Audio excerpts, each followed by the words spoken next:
Hello everyone, this is रजा हसन। हम लोग pathology में टोटल 16 चैप्टर पढ़ेंगे और सबसे पहले 16 चैप्टर का नाम बता देना हम लोग को जानना ज़रूरी है। पहला चैप्टर है सेल इंजरी, फिर inflammation, then immunity 1, immunity 2, fifth genetics, six haematology. In haematology of RBC, WBC, platelets, blood transfusions. Seventh GIT, respiratory system, breast, यूकोलेजिया, CBC, blood vessels and vascularities, kidney and urinary bladders, pathology of liver, biliary system and pancreas, and pathology of genital system, endocrinology, and last में पढ़ेंगे हम लोग pathology of central nervous system. तो सबसे पहले हम लोग आते हैं पैथोलॉजी में। What is pathology? This is the study of cause and effect of disease और इंजरी। और सेल इंजरी में हम लोग फर्स्ट चैप्टर है सेल इंजरी, जिसमें हम लोग 6 पॉइंट पे डिस्कस करेंगे। पहला है reversible cell injury and irreversible cell injury, necrosis, fourth है apoptosis, fifth pigmentation and sixth है adaptation. Now what is cell injury? It is mostly called hypoxia, and hypoxia means less oxygen. Generally hypoxia 4 types के होते हैं: hypoxic hypoxia, anemic hypoxia, stagnant hypoxia, histotoxic hypoxia. Hypoxic hypoxia this related to intake of oxygen. इसका मतलब कि हम लोग जैसे environment में रहें, जैसे हाई एल्टीट्यूड में रहें, वहाँ ऑक्सीजन की कमी हो गई, या फिर कोई भी एरिया में ऐसा जहाँ पे हम लोग जब ब्रीदिंग करते हैं तो ऑक्सीजन की कमी हो वहाँ की एयर में, तो उसको बोलते हैं हाइपोक्सिक हाइपोक्सिया। और एनेमिक हाइपोक्सिया जब ऑक्सीजन एंड हेमोग्लोबिन की कंबाइनिंग कैपेसिटी जब डिक्रीज़ हो जाती है, हमारे बॉडी में जो कम हो जाती है या ख़त्म हो जाती है, तो उसको बोलते हैं एनेमिक हाइपोक्सिया। ख़त्म तो नहीं होती है लेकिन मतलब बहुत कम हो जाती है, उसको बोलते हैं एनेमिक हाइपोक्सिया। और स्टेगनेंट हाइपोक्सिया, इसमें भी ऑक्सीजन तो रहता है लेकिन ब्लड फ्लो अलाउ नहीं करता, ब्लड फ्लो में कोई कमी आ जाती है। और histotoxic hypoxia last one. Histo means tissue, इसलिए cell does not take oxygen, यानी हमारा सेल ऑक्सीजन को लेने में अपना कैपेसिटी को खो देती है, या फिर मतलब उसका कैपेसिटी बहुत कम हो जाता है, उसे बोलते हैं histotoxic hypoxia. Now first point, reversible cell injury. इसमें जब हमारी बॉडी में ऑक्सीजन की कमी होती है तो ये इफ़ेक्ट करता है माइटोकॉन्ड्रिया को।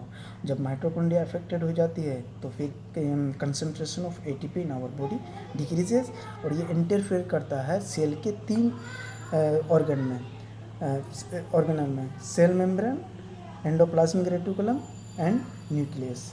अब सेल मेम्ब्रेन में ये कैसे इफेक्ट करता है? जैसे ATP डिक्रीज़ हुआ तो सोडियम पोटेशियम पंप आता है, उसका इफेक्ट भी कम हो जाता है। और सोडियम इनसाइड द सेल, उसकी कंसंट्रेशन इंक्रीज़ होता है। उसके बाद वाटर इनसाइड द सेल आने लगता है, क्योंकि उसमें एब्जॉर्प्शन हो जाता है, वाटर आने लगता है, उससे सेल स्वेल्प होता है और सेलुलर स्वेलिंग, जिसे हम लोग बोलते हैं हाइड्रोपिक चेंजेस।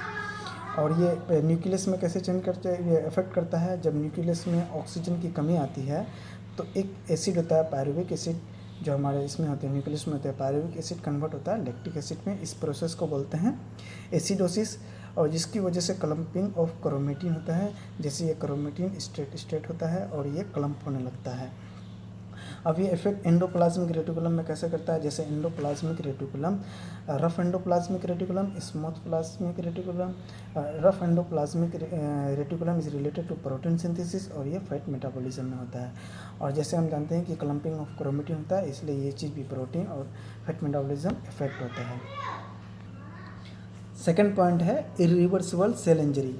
ये डेंजरस होता है और ये इसकी वजह से सेल डेथ भी हो सकता है। इसमें 3 पॉइंट्स डिस्कस करेंगे: necrosis, apoptosis and necroptosis. First, necrosis. जब हमारी बॉडी में एक्सट्रीमली ये ऑक्सीजन डिक्रीज़ होती है तो ATP भी मतलब बहुत ज़्यादा ही डिक्रीज़ होती है हमारी बॉडी में, ATP नहीं बन पाती है, जिसकी वजह से concentration of calcium ion inside the cell increase होता है, और यही कैल्शियम डिपोजिशन माइटोकॉन्ड्रिया में डिपॉजिट हो जाती है और माइटोकॉन्ड्रिया हेवी हो जाता है। अब टाइप्स ऑफ नेक्रोसिस, वैसे तो नेक्रोसिस 4 टाइप से होते हैं, लेकिन हम लोग इसी के बारे में थोड़ा बहुत जानते हैं। जानना चाहिए। Coagulative necrosis, liquefactive necrosis, third caseous necrosis and fibrinoid necrosis. Coagulative necrosis all organ of body except brain. हाँ, सेकंड पॉइंट एपोप्टोसिस, इसके बारे में 3 पॉइंट्स हमको जानना है।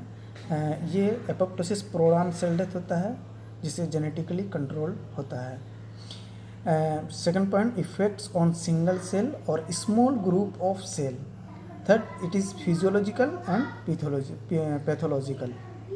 Now pigmentation, the process of deposition of pigment in tissue, this called pigmentation. इसमें 3 pigment का नाम जानेंगे हम लोग, मेलानिन, हेमोसाइट्रिन एंड लिपोफिसिन और lipochrome. Melanin related to skin and hair, it is produce by tyrosine enzyme. और एक पॉइंट यहाँ पर हम लोग नोट करेंगे कि melatonin hormone is different, totally different from melanin. It is secreted by pineal gland. Hemosiderin is related to iron and lipofuscin और lipochrome is related to fats. Now adaptation. What is adaptation? It is cellular adaptation made by cell to adopt adverse condition or varying environment changes. यानी ये cell के जो मतलब यानी हमारा जो cell है, बॉडी सेल है, वो किसी भी एडवर्स कंडीशन में अपने आप को कैसे चेंज करता है और अपने आप को कैसे सर्वाइव कर पाता है। तो इसमें 4 चीज़ है, atrophy, hypertrophy, hyperplasia and metaplasia. Trophy means growth, atrophy इसलिए cell size decreases in atrophy. अगर सेल साइज इंक्रीज होता है इसको बोलते हैं हाइपर, हाइपर मीन्स ज़्यादा, हाइपरट्रोफी। एंड हाइपरप्लेजिया, इसमें नंबर ऑफ सेल इंक्रीज होता है इन हाइपरप्लेजिया में। And metaplasia, normal adult cell convert into another type of normal adult cells. Metaplasia में क्या होता है कि कोई भी नॉर्मल एडल्ट सेल हो अपने आप को ना दूसरी नॉर्मल एडल्ट सेल में ही कन्वर्ट करता है।